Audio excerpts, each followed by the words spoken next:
Welcome, friends. You're watching our English Learning Story series, where we share beautiful, simple stories to help you learn English in a fun and emotional way. Today's story is called Changing Times. It's about a person whose world is changing fast and how they learn to keep up with it. Grab your tea or coffee, get cozy, and let's begin. Ravi was a man of quiet mornings. He liked to wake up early, when the world was still sleeping. The birds outside his small apartment in Mumbai chirped softly. He would sit by the window with his ginger tea, reading the newspaper, the printed one, folded neatly in his hands. His fingers would often be stained with ink by the time he finished reading. Life was simple, predictable, and Ravi liked it that way. He worked as a librarian at the same public library for 27 years. The smell of old books, the silence of wooden floors, the familiar click of the fan overhead, they were all a part of his rhythm. People came to him for recommendations, especially students. "Sir, do you have something for exam stress?" one would ask. Ravi always had the perfect book, but things were changing. Slowly at first, then all at once. The library introduced digital checkouts. A computer now tracked the books. People scanned QR codes with their phones. Fewer and fewer visitors came in. Most of them preferred to read on their tablets. Ravi watched, unsure, as his desk was replaced by a touchscreen kiosk. "I miss the sound of pages turning," he told his friend Mrs. D'Souza one day. She was a retired teacher who still visited the library twice a week. She smiled kindly. "You're not old, Ravi. You're just not used to this speed." Ravi laughed gently. "Maybe the world is moving too fast."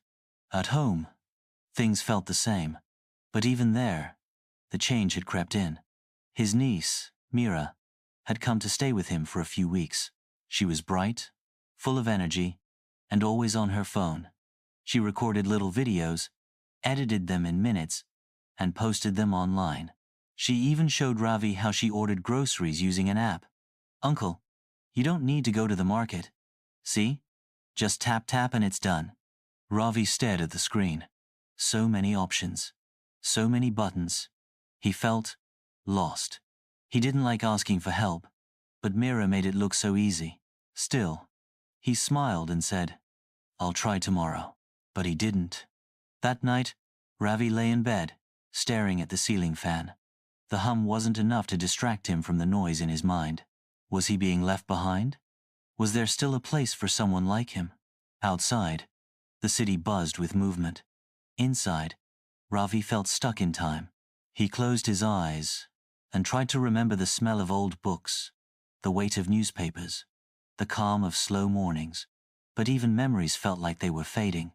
Somewhere deep inside, a small voice whispered, "You can learn. You've done it before." Ravi turned to the window and saw the first light of morning. Maybe tomorrow, he would try. The next morning, Ravi didn't pick up the newspaper. He stared at it for a moment, then turned away and walked into the kitchen. As the tea boiled, he opened the window. The air felt warmer than usual. Or maybe it was something inside him that had changed, a quiet decision waiting to grow. Mira walked in, sleepy but cheerful. "Morning, Uncle." Ravi smiled. "Good morning." He hesitated, then cleared his throat. "Can you show me that grocery app again?" Mira's face lit up. "Really? You want to try?" Ravi gave a small nod. "Just to learn."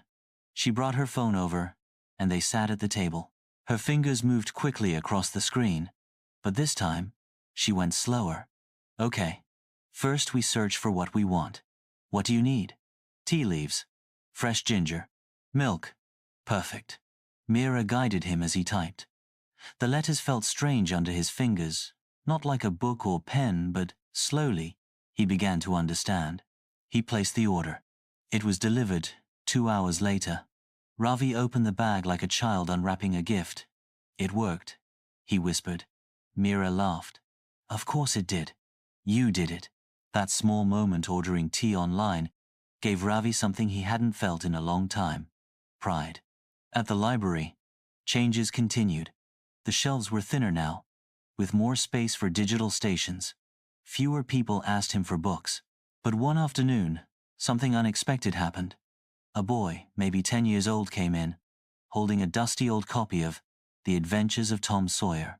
He looked confused. Excuse me, sir. Is this book any good? Ravi's eyes sparkled. Ah, that one. A classic. The boy nodded. My grandpa said it was his favorite. Ravi smiled and pulled up a chair.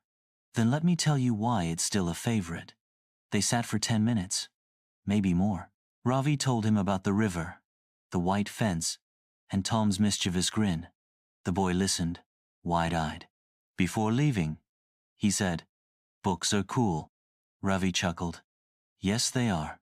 That evening, something stirred in him again. Maybe the world was changing, but maybe, just maybe, he could change with it, and still carry the best parts of the old world with him.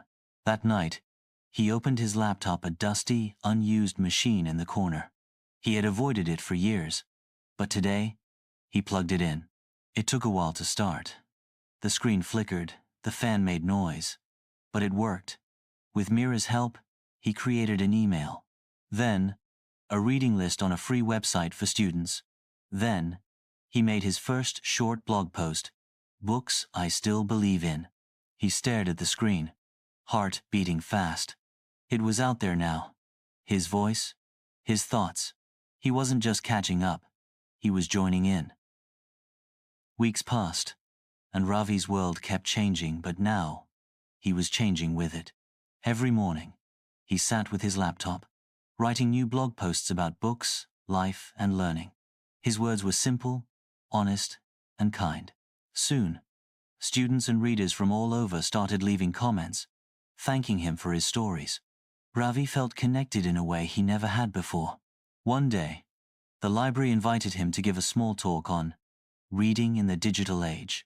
He was nervous, but excited. He stood before a room filled with young people and shared his story about the smell of old books, the buzz of new technology, and the courage to try something new. At the end, a girl raised her hand. Sir, do you think it's too late to learn new things? Ravi smiled warmly. It's never too late. Every day is a new chance to begin. After the talk, Mira hugged him. Uncle, you're amazing. Ravi laughed. Thanks, Mira. I couldn't have done it without you. At home, the old clock on the wall ticked steadily, marking time. But now, Ravi saw time differently. It wasn't a race. It was a gift. A gift to learn, to connect, and to grow. He looked out his window again at the humming city, the bright morning sun, and the people moving fast all around. And he smiled, because he knew, no matter how fast the world changes, the heart can always keep up. Thank you for reading Changing Times. If you enjoyed Ravi's story and want to continue learning English with warm, simple stories like this, please, 7. Like this video, Story 7. Subscribe to our channel, series. Leave a comment about what you learned today, or what story you want next. Your support means the world, and together we can make learning English cozy and fun. See you soon for more stories, more learning, and more adventure. Until then, keep your heart curious and your mind open. Happy learning, friends. 777